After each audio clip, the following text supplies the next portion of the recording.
Kalian coba bayangin ya, ada 900 orang itu berkumpul di satu tempat, lalu mereka bersama-sama minum anggur yang udah dicampur sama cyanida, dan mereka semua mati di tempat. Guys, ini bukan cerita bohong, ini cerita beneran terjadi kurang lebih 45 tahun yang lalu. Nah, kira-kira apa yang ada di isi kepala mereka? Dan siapa dalang atau mastermind dari tragedi ini? Ladies and gentlemen, welcome to the Dark Room.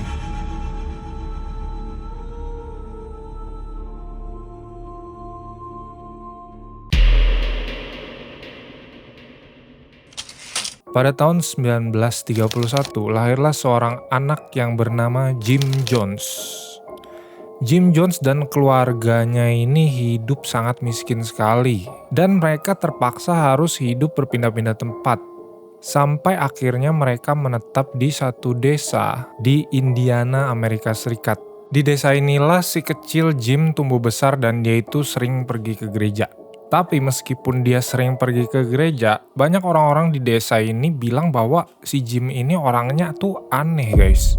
Jadi dia itu sering melakukan upacara pemakaman buat hewan-hewan kayak anjing, kucing gitu yang mati di tengah jalan. Ada yang bilang katanya bahkan dia pernah ngebunuh kucing untuk dibikinin pemakamannya gitu. Meski demikian, Jim ini tumbuh sebagai anak yang pandai. Semasa sekolahnya, si Jim ini suka baca-baca buku seperti bukunya Adolf Hitler dan Karl Marx yang menyebabkan dia ini pikirannya agak sedikit radikal. Nah, sejak kecil si Jim ini sama sekali nggak suka sama yang namanya kapitalisme. Menurut dia, yang benar itu adalah komunisme.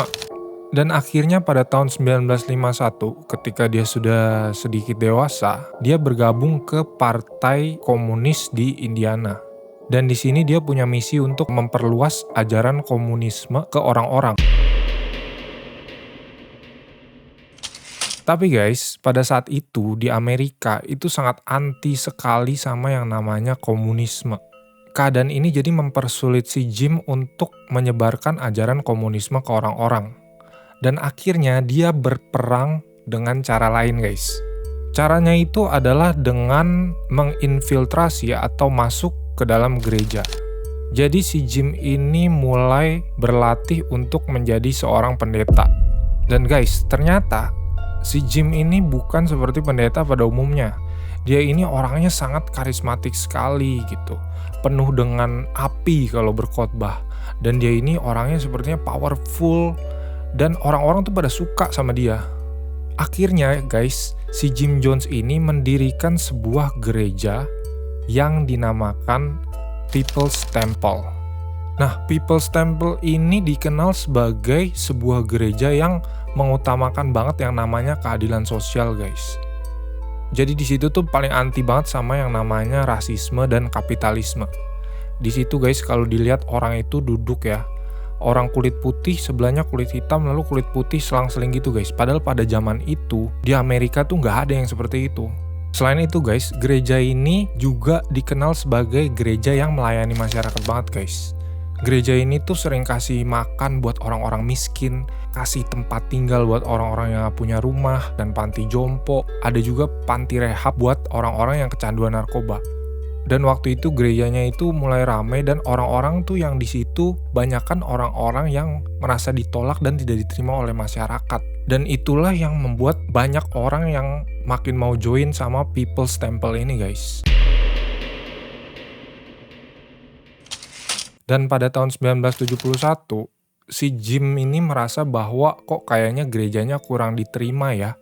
Oleh sebab itu dia memutuskan untuk pindahin gerejanya ke San Francisco. Guys, ada satu hal lagi yang bikin gereja ini laku. Salah satunya itu adalah jadi si Jim ini sering melakukan ritual-ritual penyembuhan di gerejanya. Dan ternyata semua ritual-ritual itu adalah ritual-ritual yang udah direkayasa. Jadi pernah salah satu sekretaris gereja, perempuan yang udah tua, disuruh duduk pakai kursi roda dan dia disuruh pura-pura jadi orang cacat. Lalu pada saat ritual itu, si Jim pura-pura menyembuhkan dia dan tiba-tiba dia bisa jalan dan joget-joget. Nah guys, pada saat itu gerejanya kan udah semakin rame karena ada beberapa ajaran dia yang ekstrim, si Jim ini mulai berhati-hati kalau ada orang yang mau jadi member atau anggota dari gereja ini. Dia itu nggak dengan gampang memasukin orang jadi member. Begitu juga orang yang mau keluar itu nggak gampang. Dan banyak orang-orang di sana yang setia banget sama Jim sampai ngasih rumah mereka, semua uang mereka. Dan guys, di situ juga banyak anggota-anggota yang tanda tangan di kertas kosong. Jadi kertas itu nanti bisa dipakai untuk nulis surat lah, sertifikat, surat kuasa, apapun untuk kepentingan si Jim guys. Selain itu, ini juga jadi senjatanya si Jim apabila ada orang yang tiba-tiba mau keluar atau mereka sebut berkhianat terhadap People's Temple. Nah, seiring dengan berjalannya waktu, si Jim ini semakin kuat dan dia ini mulai menggunakan powernya untuk hal-hal yang nggak bener, seperti pelecehan seksual dan perilaku-perilaku nggak bener lainnya. Bahkan anaknya sendiri itu bilang bahwa dia ini dulu udah mulai sering pakai narkoba guys. Dan sejak itu pun ajaran dia semakin irasional dan dia itu semakin paranoid. Seolah-olah orang luar itu adalah semua musuhnya dia. Bahkan guys, anggota-anggota dari People's Temple ini apabila dia ada yang melanggar peraturannya si Jim atau bikin si Jim kecewa, itu sering dihukum di depan publik guys. Jadi pada saat mereka ritual atau kebaktian ya, itu orang yang bersalah suruh ke tengah lalu digebukin bareng-bareng sampai berdarah-darah. Pada tahun 1974, si Jim ini udah mulai tambah paranoid lagi dan mulai takut bahwa perkumpulannya ini bakalan ditutup sama pemerintah. Oleh sebab itu dia mulai cari-cari tempat di negara lain di mana dia bisa terbebas dari pemerintah Amerika Serikat. Lalu ketemulah satu negara di Amerika Selatan yang namanya Guyana. Guyana ini adalah negara tropis seperti Brazil, seperti Indonesia gitu ya.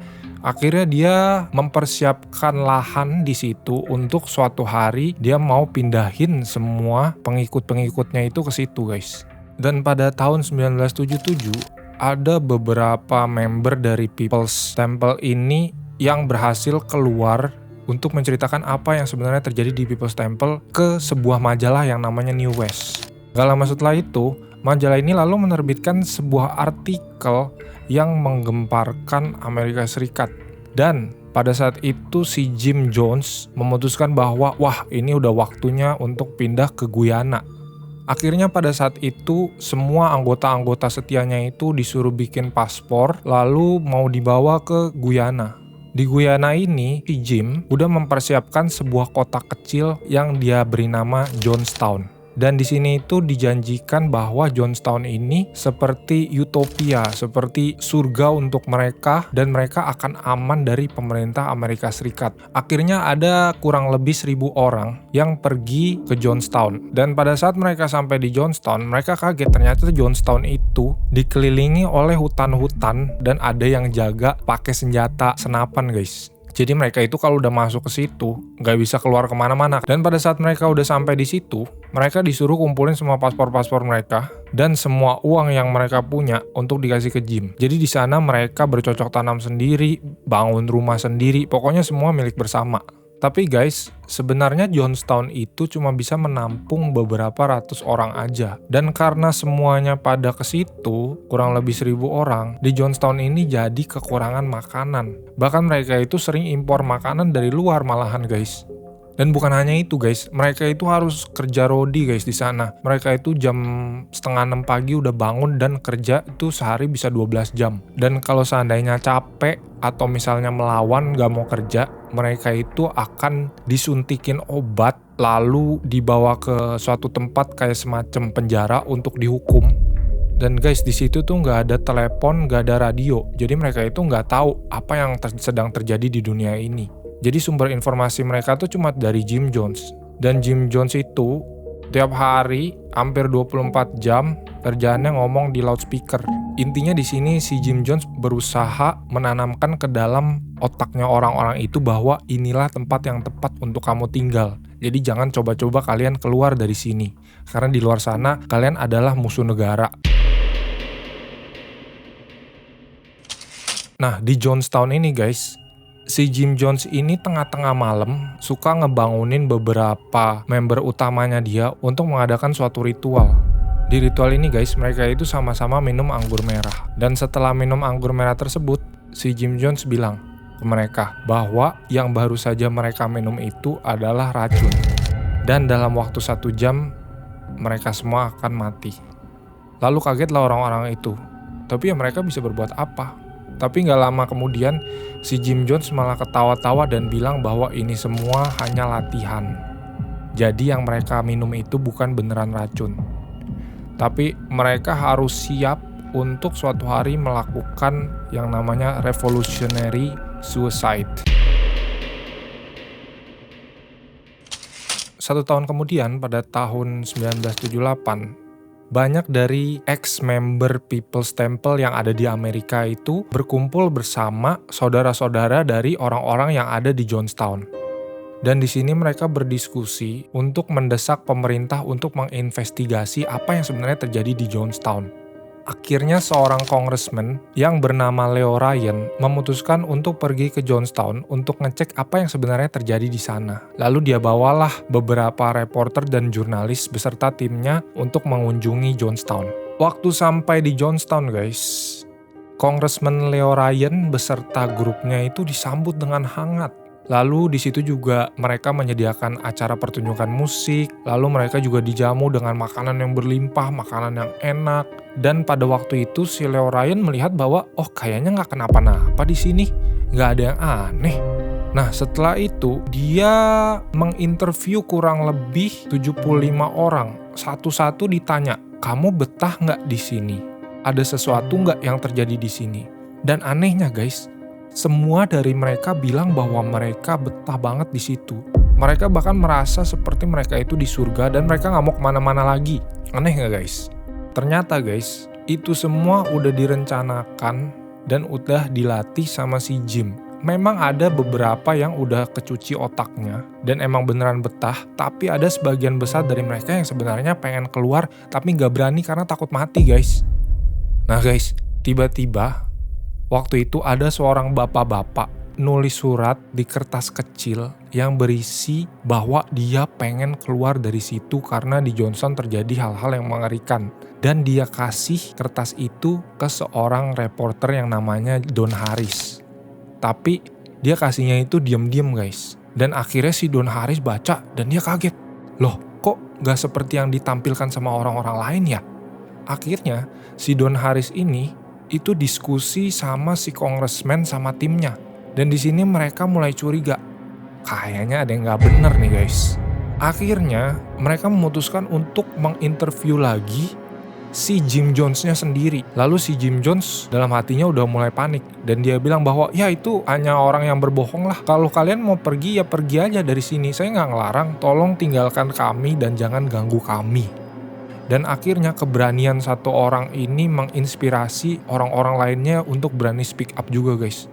Dan ternyata banyak guys yang nggak betah di situ dan pengen pulang ke Amerika. Nah di sini guys mulai terjadi perpecahan guys. Karena di situ kan ada kubu yang setia banget yang udah kecuci otak oleh Jim Jones, tapi ada kubu yang masih punya akal sehat dan mereka pengen pulang keluar dari situ. Dan itu menyebabkan keadaan di situ menjadi sangat kacau. Tapi akhirnya karena ada tekanan, ya mau nggak mau si Jim Jones ini memperbolehkan. Ya udah, kalau ada yang mau pergi silakan pergi. Dia bilang gitu. Padahal dalam hatinya dia ini paling nggak suka sama yang namanya pengkhianat guys. Akhirnya si congressman ini bilang bahwa ya udah, yang memang mau pulang akan kita bawa pulang. Habis itu orang-orang pada berbondong-bondong. Gak banyak sih, tapi yang aneh guys, ada seorang pengikut setianya si Jim Jones yang namanya itu Larry Layton. Nah si Larry ini anehnya, kok dia bilang dia gak betah dan mau ikut pulang. Orang-orang yang mau pulang curiga nih, wah itu si Larry kan pengikut setianya Jim Jones, kok dia bisa tiba-tiba mau pulang? Jangan-jangan ada udang di balik batu. Nah guys, akhirnya rombongan tersebut pergi meninggalkan Jonestown menuju ke landasan pesawat untuk pulang ke Amerika. Nah waktu mereka mulai masuk ke dalam pesawat, si Larry ini yang pengikut setianya si Jim Jones itu tiba-tiba ngeluarin pistol dan dia mulai tembakin pistolnya itu di dalam pesawat guys. Dan gara-gara itu 2 orang jadi terluka sampai akhirnya dia berhasil diamankan guys.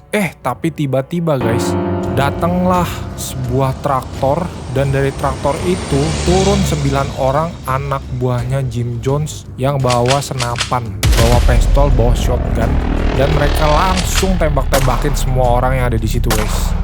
Mereka semua pada lari-lari berusaha menyelamatkan nyawa mereka, tapi akhirnya 5 orang meninggal dan sisanya luka-luka. Dan yang meninggal itu adalah Congressman Leo Ryan, reporter Don Harris, 2 kameramen, dan 1 ex-member dari People's Temple yang mau pulang. Kembali ke Jonestown, di situ orang-orang nggak tahu apa yang terjadi. Yang tahu ya cuma si Jim.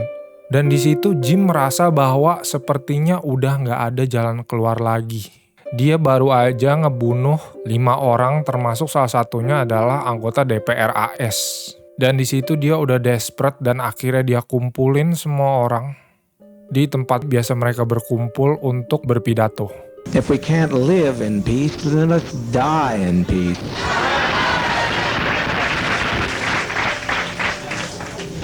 But to me, death is not a fearful thing. It's living that's treacherous. Akhirnya di situ dia mulai melakukan ritual bunuh diri massal atau yang dia sebut dengan revolutionary suicide. Mirisnya guys, pertama-tama itu yang dibunuh adalah anak-anak kecil dan bayi-bayi. Dan mereka itu dibunuh oleh orang tuanya sendiri. Jadi anak-anak kecil dan bayi-bayi itu antara disuntik pakai sianida atau disuruh minum anggur yang udah diracunin. Di situ banyak orang yang memang percaya sama apa kata si Jim Jones dan merasa bahwa kematian mereka ini adalah kematian yang revolusioner. Tapi ada beberapa orang juga yang sebenarnya masih punya akal sehat dan mereka nggak mau mati. Tapi mereka semua di sana nggak bisa apa-apa karena peer pressure. Mau kabur juga nggak bisa karena mereka yang berusaha lari dan gak minum racun itu mereka malah disuntikin sama sianida. Dan mereka yang berusaha kabur ke hutan itu langsung ditembak mati oleh penjaga-penjaganya. Akhirnya satu persatu nyawa melayang guys. Lebih dari 900 orang, 300 diantaranya anak-anak melakukan bunuh diri secara massal. Dan bukan hanya mereka, Jim Jones pun ikut bunuh diri, tapi dia mengambil jalan pintas dengan menembak kepalanya sendiri. Di zaman yang penuh dengan diskriminasi, kemiskinan, banyak orang-orang yang mendambakan untuk hidup aman, untuk bisa diterima di masyarakat, untuk bisa merasa diperhatikan. Sayangnya mereka malahan didominasi dan disesatkan oleh seorang pemimpin yang saya juga nggak ngerti apa isi kepalanya. Alhasil mereka hanya menjadi bagian dari tragedi yang tidak akan pernah bisa dilupakan oleh Amerika Serikat. So, gimana menurut kalian guys? Kira-kira di titik mana anggota People's Temple itu udah kehilangan akal sehat sampai mereka sudah tidak lagi bisa berkata tidak kepada Jim Jones? Tulis pendapat kalian di kolom komentar dan sampai jumpa.